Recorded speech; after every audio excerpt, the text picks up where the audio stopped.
우리 오늘 말씀 우리 디모데후서 3장 우리 6절에서 9절까지 말씀입니다. 디모데후서 3장 6절에서 9절까지 말씀입니다. 우리 한 절씩 교독하도록 하십시다. 3장 6절에서 9절까지 말씀. 그들 중에 남의 집에 가만히 들어가 어리석은 여자를 유인하는 자들이 있으니 그 여자는 죄를 중히 지고 여러 가지 욕심에 끌린 바 되어 항상 배우나 끝내 진리의 지식에 이를 수 없느니라. 얀네와 얀보레가 모세를 대적한 것 같이 그들도 진리를 대적하니 이 사람들은 그 마음이 부패한 자요 믿음에 관하여는 버림받은 자들이라. 그러나 그들이 더 나아가지 못할 것은 저 두 사람이 된 것과 같이 그들의 어리석음이 드러날 것임이라. 아멘. 우리 1월 2일 수요일 우리 저녁 예배 나오신 여러분 한 분들 우리 주님 이름으로 축복합니다. 우리 지금 특세가돌이 이제 오늘 아침부터 우리가 시작이 되는데요. 또 하나님께서 또 예배 때마다 우리들에게 은혜 도와주시기를 주시기를 원합니다. 12월 우리 마지막 주 수요 예배 디모데후서 3장 1절에서 5절 말씀을 통해 말세에 일어나는 일들, 고통당하는 일들 19가지 중에 제가 그것을 포괄적으로 5가지로 주제로 나누어서 말씀을 드렸습니다. 말세에 고통하는 때라고 하면 지구의 종말, 마지막 때를 의미하는 것이 아니라 예수님께서 승천하신 이후에 그때부터 마지막 주님께서 세컨 커밍, 다시 재림하신 그날까지의 모든 시간들이 바로 종말론적인 말세의 시간이다라고 하는 것을 지난 시간에 말씀을 드렸습니다. 지난 시간에는 그 19가지 부분들에 이어서 오늘 또 말세와 같은 또 그리고 현재에서도 우리에게 일어날 수 있는 그리고 교회 공동체 안에서나 우리가 믿는 여러 가지 삶 가운데서 일어날 수 있는 일들을 우리들에게 소개하고 있습니다. 오늘 6절에서 우리 9절 말씀을 통해 이 말씀을 통해 우리에게 말씀의 경각심을 허락하여 주시기를 원합니다. 오늘 6절 말씀을 가만히 보면 여기에서 그들 중에 라고 하는 말이 나오는데요. 오늘 다른 말로 하면 하나님 앞에서 그들이 타락하여 진리를 사랑하지 않고 세상을 쫓아 쾌락을 추구하고 하나님 사랑하는 것보다 자신을 더 사랑함으로 살아가는 사람들, 진리의 말씀에 어긋나 있는 사람들, 그 사람들 가운데 공동체를 파괴하고 공동체의 믿음이 연약한 자들을 무너뜨리는 그 일들을 우리들에게 소개하고 있습니다. 오늘 6절 상반절 말씀을 보게 되면 남의 집에 가만히 들어가 어리석은 여자를 유인한다.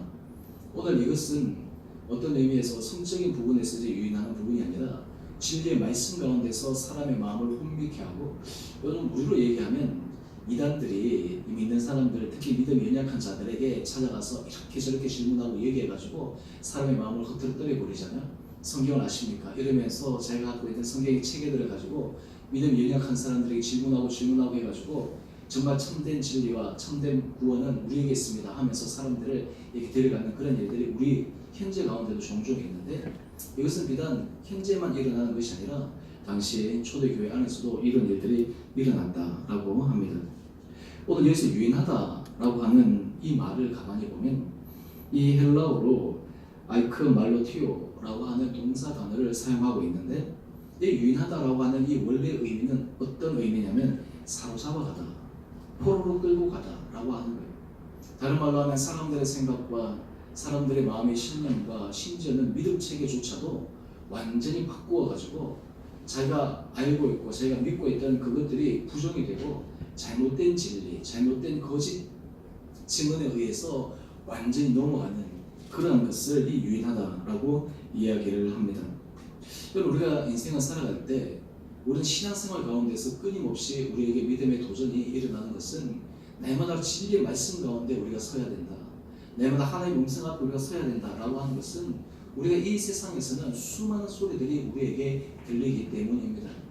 어떤 의미에서 영적으로 성숙하다라고 하는 것은 이렇게 설명할 수 있을 것입니다. 영적으로 성숙한 사람은 영분별을 잘하는 사람입니다. 분별을 잘하는 거예요. 말을 듣고 사람들의 주장을 들었을 때 거기에 대해서 잘 분별하는 거예요.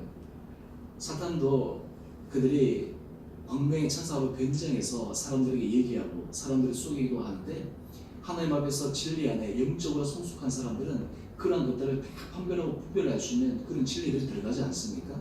그런데 믿음이 연약한 사람들은 그것이 결코 쉽지가 않습니다. 심지어는 믿음이 있는 사람들조차도 거기에서 넘어가게 되는 경우들이 종종 있습니다. 우리 주변에 보면 사기를 당하는 사람들, 그런 사람들의 얘기를 종종 듣지 않습니까? 근데 사기를 치는 사람들의 모습을 가만히 보면요, 그 사람은 다른 어떤 사람들보다 그 사기를 어떻게 하는 그 대상에게는 신뢰를 구축합니다. 저 사람 말이라면 내가 100% 믿는다라고 하는 그 신뢰를 계속해서 주는 거예요. 그래서 이제 드디어 자기 모든 말들을 믿게 되는 그 순간 이제 본말이 탁 드러나게 되는 것이죠. 저쪽 이제 식구들하고 이제 신년 때 같이 모여서 같이 이제 인사도 나누고 하는 그런 시간을 가졌는데, 저 이제 그 제가 좀 작은 아버님이시죠. 이분도 예전에 이제 사업을 좀 잘하셨는데 그 회사에 정말 믿었던 직원, 그 믿었던 직원들이 이 회사를 그냥 다 해가지고 통째로 그냥 다 빼돌려가지고 큰 어려움에 처한 부분들이 있었습니다. 제가 오면서 대화를 하는데 저한테 그렇게 말씀하시더라고요. 저희가 그 직원들 누가 소개를 해준 사람들 소개를 해줘서 그 사람이 추천한 사람을 5명을 그 회사에 주요 보직에 다 앉혔대요. 근데 그 말을 믿게 된 이유가 뭐냐면 그 사람이 이 작은 아버지에 이렇게 얘기했대요. 저는 제가 버는 수입의 50%는 하나님께 드립니다. 그리고 그 50% 남은 걸 가지고 저는 직원들이 월급 주고 이렇게 합니다. 그 작은 아버님이 그 얘기 들으니까 솔깃한 거예요. 이 사람은 자기의 목적, 어때 자기 이익을 탐하는 것이 아니라 어떤 면에서 선한 일을 하구나. 그래서 그분이 추천한 사람 5명을 그 회사의 주요 보직, 영업이사, 그다음에 재무 담당 이렇게 해서 주요 보직들을 다 앉혀놨는데 나중에 알고 봤더니 한 통속이 돼가지고 회사를 전체를 그냥 말아먹으라고. 회사 전체 잔고뿐만 아니라 여러 가지 것들. 그래서 큰 어려움을 겪었다라고 이야기를 하면서 참 이거 사람을 신뢰하고 믿는 게 어느 정도까지 해야 될지 모르겠다. 그러면서 주의 이름을 팔아서 하는 그 사람들은 정말 어떻게 해야 되는가. 요즘 우리도 주변에 보면 주의 이름을 팔아서 하는 사람들이 참 많거든요. 큰 교회에서 보면 어떤 사람들은 교회 가는데 신앙생활하러 가는 게 아니에요. 큰 교회 가서 사람들 사이에 인간관계를 하면서 그 안에서 사업하러 가는 사람들도 있어요. 이민교회 가보면 그런 경우가 참 많습니다. 이민교회가 참 어려운 이유 중에 하나가 무엇이냐면 거기에는 이제 한국 사람들이 모이는 곳이 교회다 보니까 이런저런 사람들이 다 모여요. 신앙이 순수하고 정직한 사람들도 모이지만 순수하지 않은 목적을 가지고 온 사람들도 많이 있습니다. 근데 그런 사람이 한두 명이 들어와서 그냥 교회에 이 장난질을 치면 그냥 교회가 완전 쑥대밭이 되는 그런 경우들도 종종 있습니다. 오늘 우리 함께 읽었던 이 디모데후서 이 말씀, 당시 에베소 교회도 이 거짓 진리와 당시의 예수 그리스도의 복음, 육체의 부활 이러한 것들을 부정하면서 사람들의 믿음을 현혹시키는 그런 일들이 일어나고 있습니다. 오늘 그들이 어떤 대상을 그들의 타깃으로 삼냐면 디모데후서 6장 3장 6절 상반절 말씀을 보면 어리석은 여자라고 이야기를 해요. 여기서 어리석은 여자라고 하면 좀 뭔가 부족하고 뭔가 세세 분별이 좀 떨어지는 사람이라고 할 수가 있는데, 실제로 이 어리석은 여자는 어떻게 본문에서 설명하고 있냐면 2가지의 결정을 갖고 있는 사람을 여기서 어리석은 여자로 표현하고 있습니다. 첫 번째, 이 사람들의 특징은 디모데후서 3장 6절 하반절 말씀을 보면 죄를 중히 지고 여러 가지 욕심에 끌림 바 되었다. 다른 말로 하면 자기의 욕심이 자기 안에 넘쳐나는 사람이에요. 다른 말로 하면 자기의 욕심이 여러 가지 진리를 보는 그 눈이 가려지는 사람을 어리석은 여자라고 표현하고 있습니다. 두 번째, 이 사람의 특징은 디모데후서 3장 7절 말씀인데요. 아무리 진리의 말씀을 가르쳐 주어도 그 말씀이 그의 마음 가운데 들어가지가 않는 거예요. 아무리 진리의 말씀을 얘기하고 예수 그리스도의 복음을 얘기하고 예수 그리스도 육체의 부활을 얘기하고 또 그리고 예수님께서 우리들에게 주실 그 영생의 복음을 이야기해도 그 사람들이 믿지를 못하는 거예요. 달콤한 영지주의자들의 말, 달콤한 현학적인 그 말들을 속여가지고 참된 복음의 소리들에 귀를 기울이지 않는 거예요. 그러다 보니까 이런 믿음이 연약한 사람들, 제대로 분별하지 못하는 사람들이 바로 이 거짓 교사들, 또 그리고 사람들의 믿음을 현혹하는 사람들의 주 타겟이 되어가지고 그 사람들을 유인해버리는 거예요. 그러다 보니까 그 사람들과 계속 만나다 보면 처음에는 설마 그럴까 하다가 한 번 듣고 두 번 듣고 세 번 듣고 네 번 듣고 그러다 보면 그에 대해서 확정하게 됩니다. 이 이단에 빠진 사람들이 참 무서운 이유가 무엇이냐면요, 그 안에 쇠뇌가 되어버려요. 자기들끼리 모여서 철저하게 교육을 합니다. 그러면 그 안에 있다 보면 그것이 사실인 것처럼 받아들여지게 돼요. 그리고 다른 모든 사람들의 말은 거짓으로 받아들이는 거예요. 그러니까 그 안에 들어가면 그렇게 힘든 거예요. 나오기 어려워요. 그리고 그 안에 들어가면 일체 다른 사람들 만나지 못하도록 철저하게 통제를 해버립니다. 항상 그 사람들 얘기를 듣도록. 그러니까 그 사람들의 얘기를 들으니까 그것이 진리로 아는 것이죠. 북한 같은 경우가 폐쇄 사회이지 않습니까? 그러니까 그들이 이 북한 주민들에게 자기가 갖고 있는 것 때문에 아주 계속 세뇌를 시키니까 이 사람들 호도하기가 쉽죠. 그래서 북한이 개방하기 어려운 이유가 무엇입니까? 여러 가지 이런 것들이 들어오게 되면 사람들이 마음이 흔들려 버리기 때문이죠. 옛날 미국 같은 경우는 이집트라든지 이런 나라들을 민주화시키는 데 있어서 제일 최고의 전략 가운데 하나는 외부 세계의 정확한 진리가 사람들에게 전달될 수 있는 그 통로들을 열어주는 거예요. 인터넷이라든지 여러 인편이라든지 사람들이 열어주는 거예요. 그 처음에는 그 소식을 못 듣고 있으면 그냥 마음이 흔들려 하다가 그 소식을 듣기 시작하면 이게 사실이 아니었네? 이게 정말 내가 들었던 것이 사실이었나? 라고 하는 그런 의구심이 들기 시작하면서 그래서 확인해 보기 시작하면 이제 거짓에 의해서 사람들을 현혹시킨 것들이 무너지게 되는 경우들도 종종 있죠. 근데 우리가 신앙생활을 하다 보면 우리는 아무리 신앙이 하나님께 성숙하다 하더라도 마귀의 간교한 그 유혹 앞에는 누구나 넘어갈 수가 있습니다. 그렇기 때문에 우리는 섰다고 생각하는 사람들은 늘 넘어질까 조심해야 돼요. 인류 최초의 원죄 사건이 어떻게 일어났습니까? 인류 최초의 원죄 사건을 보면 여러분 굉장히 아이러니하지 않습니까? 모든 것이 갖추어진 상황, 완벽한 상황, 어떤 의미에서 지상 낙원과 같은 그 에덴 동산 안에 벌어진 일이에요. 환경에서 문제가 아니에요. 이 뱀이 하와에게 찾아와서 교묘한 말로 그를 유혹합니다. 꿰입니다. 그리고 그의 마음을 흔들어 버립니다. 하나님께서 말씀하신 그 말씀을 왜곡시킵니다. 왜곡시키는데 완전히 왜곡시키는 것이 아니에요. 살짝 왜곡시키는 거예요. 정말 무서운 게 뭐냐면 정반대의 진리를 얘기하면 사람들이 믿지 않죠. 그런데 살짝 그리고 조금 이렇게 하면 사람들이 그런가 하면서 달려갈 수 있다라고 하는 거예요. 이 하와가 그 뱀의 유혹에 의해서 결국에는 하나님께서 먹지 말라고 하는 그 선악과 나무를 먹지 않습니까? 보기에 보암직도 하고 먹음직도 하고. 그래서 그 결과 어떻게 되었습니까? 자기뿐만 아니라 남편 아담 그리고 인류 원죄가 거기서부터 출발되었지 않습니까? 우리 모든 신앙의 사람들이 끊임없는 이 유혹의 앞에 서 있습니다. 특별히 우리가 신앙이 자라나가는 데 있어서 절대로 우리 원수 마귀는 우리를 가만히 두지 않습니다. 어떤 방법과 수단을 동원해서 끊임없이 우리 생각과 우리 마음을 헛들어뜨리려고 해요. 이 세상에서 마귀가 가장 싫어하는 일이 뭐겠습니까? 교회가 세워지는 일입니다. 하나님께서 역사하는 방법은 교회를 통해서 역사하거든요. 주를 믿는 공동체를 통해서 역사하는데 마귀의 역사는 그 공동체를 와해시키고 주의 믿는 백성들의 마음을 헛들어뜨려서 이 땅 가운데 주를 고백하는 사람들이 무너지게 하는 것이 그 마귀의 최대의 전략입니다. 오늘 에베소서 4장 14절 말씀을 보면 우리들에게 이렇게 고면하고 있습니다. 우리가 이제부터 어린아이가 되지 아니하여 사람의 속임수와 간사한 유혹에 빠져 온갖 교훈의 풍조에 밀려 요동하지 않게 하려 함이라. 우리가 왜 말씀을 날마다 묵상해야 되느냐? 그리고 그 말씀을 우리가 혼자서 묵상하는 것이 아니라 공동체와 함께 묵상해야 하느냐?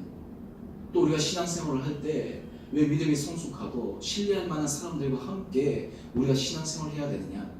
그 이유는 우리가 사람의 속임수와 간사한 유혹과 세상의 교훈과 풍조에 밀려 요동하지 않기 때문에 그러합니다. 여러분 믿음이 성숙한 사람일수록 함께 그것을 나눌 수 있는 그룹이 필요해요. 우리 오늘 새벽부터 우리 큐티인으로 이제 큐티를 하는데요. 이 큐티 하면서 개인적으로 적용하고 묵상하는 거기에서 끝나는 것이 아니라 이것을 나눠야 돼요. 구역에서부터 주변의 사람들에게. 그래서 서로 나누면서 자기 신앙이 오픈되어지는 거예요. 여러분 신앙이 살아나가기 위해서 제일 중요한 것은 자기 상태가 오픈되어져야 되는 거예요. 자기 상태가 드러나져야 되는 거예요. 그때 하나님께서 주시는 놀라운 은혜가 있게 되거든요. 그런데 거짓의 영은 숨기려고 해요. 은밀하게 해요. 그리고 그것이 누설되지 않게 해요. 그러다 보니까 결국엔 나중에 큰 문제가 터져 나가고 마는 것이죠. 이 초대교회 에베소 교회에 이런 일들이 일어났습니다. 거짓 교사들이 예수 그리스도의 육체의 부활을 그들을 부정했습니다. 사람들로 하여금 예수 그리스도의 육체의 부활은 사실이 아니다 라고 하는 영지주의의 그 관점을 끊임없이 사람들에게 얘기를 하는 거예요. 여러분 참 사람은 신기하게도요. 처음에 어떤 잘못된 얘기를 들으면 그 얘기가 아니야 그것은 잘못됐어 하고 이렇게 외면합니다. 근데 두 번째 들으면 또 외면하다가 그래? 근데 그래서 세 번, 네 번 반복해서 계속 듣다 보면 어느 순간 우리 마음이 그럴 수도 있을까 하는 호기심이 생기게 돼요. 그래서 사람은 무엇을 듣는가라고 하는 것이 참 중요합니다. 그래서 믿음은 들음에서부터 시작되는 거예요. 들음에서부터. 여러분, 우리가 신앙생활을 할 때 우리가 영적으로 위기 상황이라고 하는 것은 이것입니다. 하나님의 말씀이 들리지 않는 것은 영적으로 위기 상황입니다. 하나님의 말씀이 들리지 않는 것은 영적으로 위기 상황이에요. 사사시대 때 엘리 제사장 때 하나님의 말씀이 들리지 않았어요. 이상이 임하지 않았어요. 그때 가장 어두운 암흑기였습니다. 그리고 이 말라기 선지자 이후에 400년 동안이나 이스라엘 백성들의 하나님의 말씀이 들리지 않았어요. 그때가 위기 상황인 거예요. 우리가 삶 가운데서 하나님의 말씀이 들려지지 않는다, 하나님의 음성이 내 가운데 와닿지 않는다라고 할 때 그때가 가장 위기 순간이라는 것을 우리는 알아야 됩니다. 오늘 지금 이 어리석은 사람들이 간교한 교직 교사들의 자기들이 잘못돼서 찾아갔을 때 분명히 교회 지도자도 있을 것이고 또 그리고 교회에 신앙을 성숙한 사람도 있을 것인데 그 사람들 얼마나 케어하고 잘했겠습니까마는 이러한 부분들을 체크하지 못하다 보니까 결국에는 그들의 마음이 흔들려지고 맙니다. 오늘 그러면서 사도 바울은 이런 사람들에 대해서 경고를 하고 있습니다. 이런 일들이 비단 초대교회만 일어날까? 현대교회도 끊임없이 일어납니다. 여러분, 우리 민주주의 국가에서 제일 중요한 지표가 여론이잖아요. 여론조사가 중요하잖아요. 민주주의에서는 다수결의 원리가 중요하니까. 근데 여러분도 잘 알다시피 이 여론이라고 하는 것이 굉장히 맞는 것 같지만 어떤 의미에서는 그 여론이라고 하는 것이 왜곡될 수 있는 소지도 얼마든지 있거든요.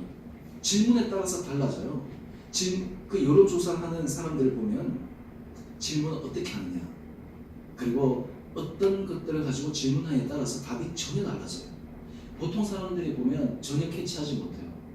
전문가들은 그 순서, 심지어는 성장하는 단어, 문장 이런 것들을 가지고 여론조사를 왜곡시켜 줄 수가 있어요. 우리가 예를 들어서 어떤 사람들에게 어떻게 질문하느냐, 어떤 말로 얘기하느냐라고 하는 것이 굉장히 중요해요. 그 이유가 뭐냐면 사람들은 그 안의 내용을 듣는 것이 아니라 그 안에 있는 의도는 자기도 모르게 무의식적으로 받아들여지기 때문입니다. 하나님께서 마음의 중심을 보신다라고 하는 것은 무엇입니까? 하나님은 마음의 중심을 보신다라고 하는 것은 그 사람의 마음의 동기를 보는 거예요. 그 사람이 정말 하나님 앞에서 어떤 마음가짐을 가지고 있느냐를 보는 거예요. 우리 이런 질문을 하지 않습니까? 사실 사울하고 다윗 두 사람을 비교했을 때 사울이 하나님 앞에서 큰 죄를 지었습니까? 다윗이 하나님 앞에서 큰 죄를 지었습니까? 여러분 어떻게 생각하십니까? 인간적 그리고 계명으로 보면 다윗이 하나님 앞에 더 큰 죄를 지었어요. 그는 사람을 죽였습니다. 그는 강음했습니다. 그리고 자기의 잘못을 그는 음모론으로 숨겼어요. 사울은 어떤 의미에서 좀 충동적이긴 했지만 다윗하고 비교해 보면 하나님께서 이 사울을 그 왕위에서 피할 만큼 심각한 문제였나 라고 하는 그런 질문이 들 때가 있습니다. 그런데 왜 사울과 다윗 일어나는 것으로 봤을 때 왜 하나님께서 다윗을 용서해 주시고 사울은 그의 왕위에서 폐위되었을까요? 이유는 그 마음의 중심이었어요. 그의 마음의 중심이었어요. 사울이 하나님 앞에 행했던 것은 그 마음 가운데 하나님을 경히 여기는 마음이 있었어요. 하나님을 존중하지 못한 마음이 있었어요. 하지만 다윗은 비록 실수하고 다윗은 비록 하나님 보시기에 심각한 범죄를 저질렀지만 그의 마음의 중심에는 하나님을 향한 굳건한 중심이 있었어요. 마음의 선한 동기가 있었습니다. 순종이라고 하는 것은 바로 여기에 있습니다. 순종은 외적인 순종만을 의미하는 것이 아니라 우리 내적인 마음의 순종을 의미합니다. 겉으로 하나님 앞에 보이는 순종이 아니라 우리 내적인 하나님 앞에 말씀의 순종. 오늘 우리가 이 세상을 살아갈 때 하나님은 우리 마음에 이러한 내적인 순종과 영적인 분별력을 살아갈 수 있도록 우리들에게 은혜를 허락하여 주십니다. 공동체가 든든하게 살아가기 위해서는 오늘 이 에베소 교회에 일어났던 이 영적으로 혼탁하고 사람들의 마음이 이렇게 어지러지는 그때 이것을 분별하고 바로잡을 수 있는 그런 지도 체계들이 굉장히 많이 필요해요. 그보다 더 중요한 것은 이 교회를 세워가는 과정이나 사람들을 하나님 앞에서 말씀으로 세워가는 모든 과정은 치열한 영적 전쟁입니다. 사람이 문제가 아니에요. 그 뒤에서 있는 영적의 세력들을 보아야 돼요. 그렇기 때문에 우리가 하나님 앞에 기도해야 되고 하나님 앞에 은혜를 구해야 되고 하나님 앞에 중보를 해야 되는 거예요. 모세의 위대함은 이스라엘 백성들이 하나님 앞에 불평하고 불만을 터뜨리고 그래서 하나님도 모세에게 이렇게 얘기합니다. 나 도저히 못 참겠다. 이스라엘 백성들을 내가 다 전멸하고 너를 통해서 새로운 민족을 만들겠다라고 하나님께서 말씀하실 지경까지 와요. 근데 모세가 뭐라고 얘기하냐면 하나님 내 이름이 생명책에 지워질지라도 이 백성 살려주십시오. 이게 모세의 위대함이에요. 그게 무엇입니까? 하나님께서 이 모세의 마음을 떠보기 위해서 그렇게 했을까요? 그것이 아니에요.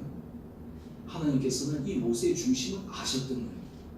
모든 것은 사람의 외적인 부분이 아니라 그 안에 있는 영적인 부분이 있다고 하는 것을 하나님께서 모세를 통해서 알려주시는 것입니다. 그래서 우리의 싸움은 혈과 육의 싸움이 아니에요. 영적인 싸움이에요. 우리가 이것을 할 때 사람을 미워하지 않을 수 있어요. 사람에 대해서 원망하지 않을 수 있어요. 사람에 대해서 우리 안에 마음이 불편하지 않을 수 있어요. 그 안에 일어나는 그 영적인 부분에 대해서 우리가 치열하게 하나님 앞에 기도하고 나갈 수 있는 그런 자세가 필요하다라고 하는 것입니다. 오늘 그러면서 사도 바울은 이어서 이야기를 합니다. 이런 사람들을 그는 경고하기를 디모데후서 3장 8절 상반절 말씀인데 얀네와 얌브레가 모세를 대적한 것 같이 그들도 진리를 대적한다. 여러분 성령의 해방죄는 하나님께서 그들에게 구원의 은혜를 열어주실 수가 없습니다. 다른 말로 하면 예수 그리스도의 육체의 부활과 예수 그리스도의 복음의 진리를 부정하는 사람들에게는 한마디로 얘기해서 성령이 그 안에 거할 수 없도록 하는 사람들에게는 하나님도 그 사람들에게 역사할 수가 없어요. 이 얀네와 얌브레는 성경에서 여기만 등장합니다. 그런데 출애굽기 7장 11절 말씀을 보게 되면 여기 타붐이라고 하는 번역본이 있는데요. 이 타붐은 구약 성경의 아랍어 번역본이에요. 이 번역본에 바로도 형님들과 마술사들 부림에 그 애굽 요술사들도 하면서 이 얀네와 얌브레 이름이 등장합니다. 실제 우리 성경에는 없어요. 그런데 이 얀네와 얌브레는 어떤 사람이었냐 하면 이제 모세가 애굽에 가서 우리 이스라엘 백성들을 놓아주십시오 라고 바로에게 얘기를 합니다. 말로 안 되니까 그 앞에서 기적을 베풀어요. 지팡이를 던졌더니 그 지팡이가 뱀이 됩니다. 근데 그 중에서 요술사들도 동일하게 그 일을 행하는 거예요. 심지어는 물을 피로 만드는 그런 사건도 하는데 요술사들도 따라하는 거예요. 심지어는 개구리가 나오는데도 따라하는 거예요. 하지만 세 번째 이 사람과 짐승에게 이가 나오는 그 순간부터 이 요술사들도 두 발 두 손 다 들고 이 일은 우리가 도저히 할 수 없습니다. 이것은 하나님이 하시는 전능자의 일입니다. 라고 얘기하는 순간에 갔어야 그들이 자기의 부족함을 내려놓습니다.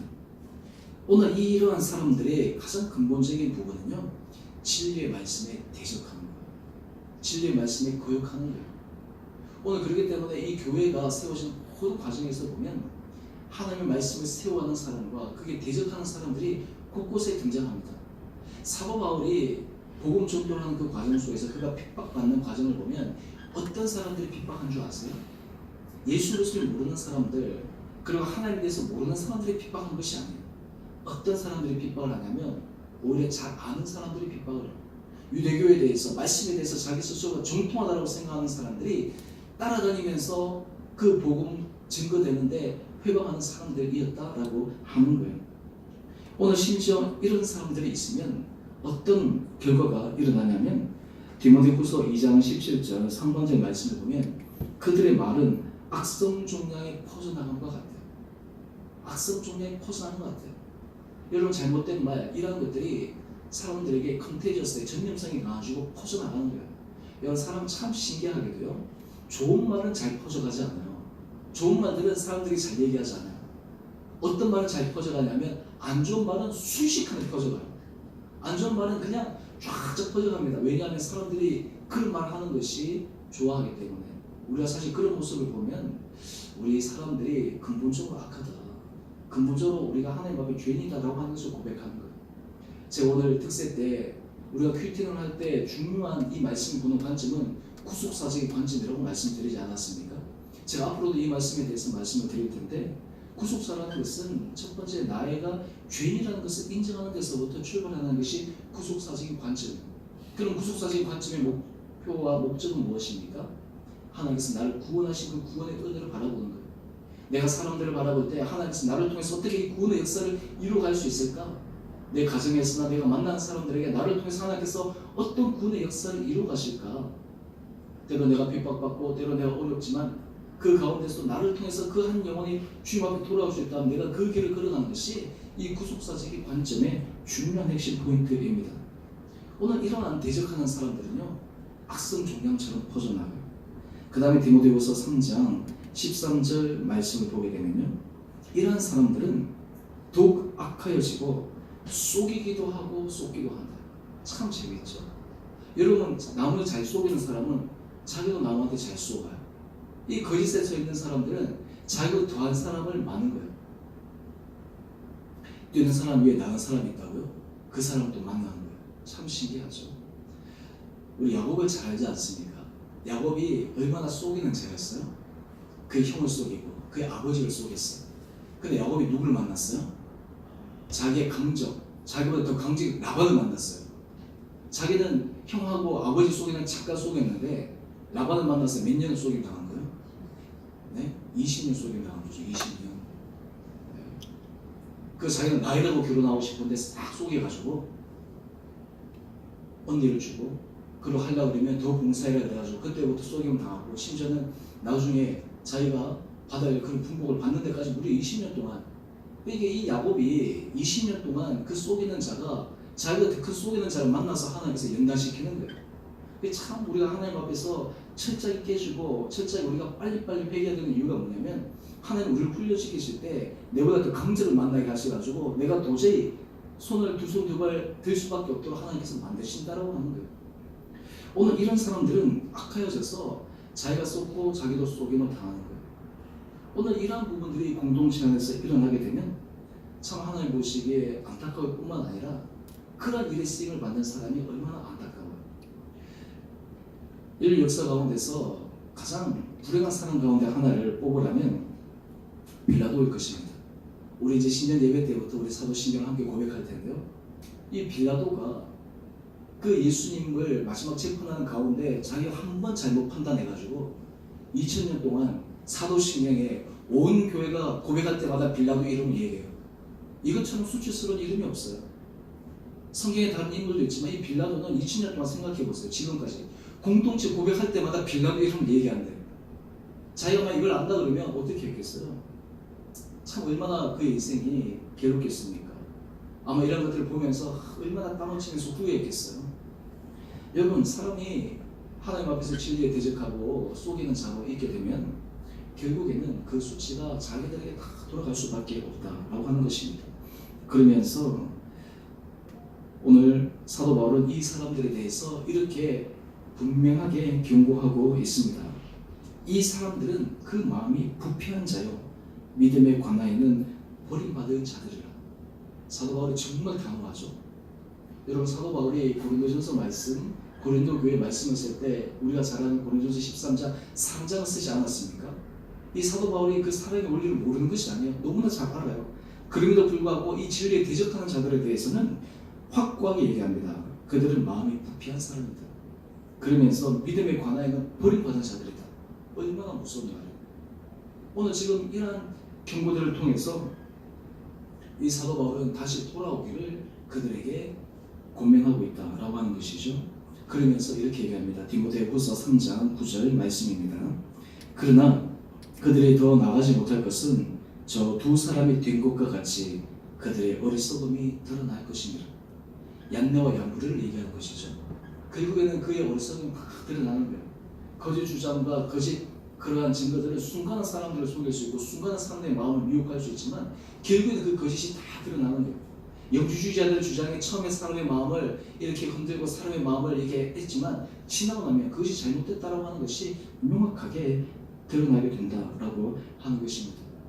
우리가 이 말세, 우리가 이러한 여러 가지 힘든 상황에서 우리가 살아갈 때 우리가 하나님 앞에 기도할 것은 하나님, 내가 날마다 말씀의 은혜의 빛 아래 서서 나로 하여금 분별의 영과 나를 통해서 하나님의 선한 도구가 되게 하여 주십시오. 여러분, 우리 인생은 참 짧거든요. 우리의 인생은 어떻게 보면 유한한데 우리가 하나님 앞에 선한 인생으로 쓰임을 받아야지 그것이 복될 텐데 그 반대로 쓰임을 받으면 얼마나 안타깝겠습니까? 하나님, 우리가 기도 제목 가운데 이런 기도는 꼭 필요합니다. 하나님, 나를 통해서 선한 도구가 되게 하여 주십시오. 나를 통해서 하나님의 선한 영향력이 드러나게 하여 주십시오. 이왕이면 우리가 교회 생활하는데 하나님 나를 통해서 교회가 세워지고 교회가 강성해지고 하나님 은혜가 넘쳐나는데 쓰임을 받는 인생이 좋은 것이지 그 반대로 쓰임을 받으면 얼마나 안타깝겠어요? 예수님의 12제자 가운데 가룟 유다도 사실은 쓰임을 받은 거죠. 그를 통해서 예수님께서 십자가 길을 걸어가게 하셨으니까. 근데 어떤 사람들이 가룟 유다 같은 그런 쓰임을 받는다고 하면 얼마나 안타깝겠어요. 우리가 인류 2000년의 역사 동안 그런 수많은 진리에 어긋나는 사람들이 있었거든요. 오늘 지금 이 에베소 교회에 이 영주주의자들, 거짓의 진리에 대적하는 사람들이 그러한 거예요. 요즘 시대로 얘기하면 요즘 신천지, 한참 막 신천지들 보면 요즘에 그 성도들 막 늘어난다고 하고 막 하는데요. 그들이 나중에 하나님 앞에 어떻게 될까? 그 안에 있는 사람들 도대체 어떻게 될까? 그리고 거짓된 왜곡된 진리를 가지고 하는 사람들, 하나님의 말씀의 복음을 가지고 자기 사적인 이익을 가지고 하는 사람들, 그 사람들 나중에 그 어리석음이 드러날 때 어떻게 될까? 우리가 이것이 사실은 너무나 두려운 일이 아니겠습니까? 여러분, 이 세상에서 사람을 속이고 해가지고 하면 나중에 밝혀지는데 영혼을 가지고 속이면 어떻게 돼요? 영혼을 가지고 속여서 그 사람이 지옥 가면 나중에 어떻게 책임을 지겠어요? 그것처럼 두려운 일이 어디 있겠어요? 우리가 사람에게 물질적인 어떤 피해를 입히면 여기서 그나마 노력하면 물질을 배상할 수 있는 길도 있지 않겠어요? 요즘 어떤 연예인을 보니까 자기가 빚진 것 그걸 갖다가 자기 하나의 아이템으로 삼아가지고 빚 갚는 그런 모습으로 사람들의 인기를 얻는 그런 연예인들도 있는데요. 이 세상에서 갚을 수 있는 그 사람들 통해서 재기의 기회가 있지만 영혼을 팔고 영혼에서 잘못된 그런 일들을 하는 사람들은 어떻게 하겠냐고요. 사실 그렇기 때문에 우리가 이 세상에 이단이라든지 잘못된 사람에게 넘어가는 사람들의 모습을 가만히 보면 마음이 굉장히 약한 사람들, 상황 가운데서 어려움이 있는 사람들, 그래서 이 이단들은 그런 거짓의 영들을 가진 사람들은 그 사람의 약점을 너무너무 잘 파고드는 거예요. 그 사람의 연약한 부분을 너무너무 잘 파고드는 거예요. 여러분, 하나님의 교회 잘 아시죠? 이 하나님의 교회가 곳곳에 보면 그들을 크게 붙인 거 보면 막 그들이 영국에서 상도 받고 뭐 선행하고 막 이렇다 그래요. 근데 이 사람들의 포교 활동 가운데 하나가 뭐냐면 이제 젊은 이제 어머니들 같은 경우는 아기를 보는 거 있잖아요. 실제로 그런 사람들한테 가서 마치 정말 이 친정 어머니보다 그리고 자매보다 더 막 지극정성으로 그 사람들 돌봐주는 거예요. 거기서부터 사람들이 마음을 서서히 땡기는. 그래서 나중에 그것 때문에 그냥 이 한번 들어가면 나오기가 어려운 거예요. 사실 그런 모습들 보면 참 이 이단의 모습이나 이 잘못된 사람들이 나중에 하나님 앞에 어떻게 될까? 또한 동시에 우리들이 정말 그런 연약한 사람들에게 우리 어떻게 해야 될까라고 하는 그런 마음의 경종을 울리게 됩니다. 제가 오늘 설교 제목을 지난주에 돌아서라 이어서 오늘 돌아서라 2 이렇게 했는데요. 오늘 우리는 날마다 하나님께 기도하면서 이러한 부분들에 대해서 우리의 영적인 분별력으로 예민하게 서 있어야 됩니다. 진리의 말씀 가운데 분명하게 서 있어야 됩니다. 확고하게 서 있어야 됩니다. 공동체 안에 붙어 있어야 됩니다. 하나님의 진리의 영 안에 믿음이 성숙한 사람들과 함께 있어야지 하나님께서 우리를 통해서 역사하십니다.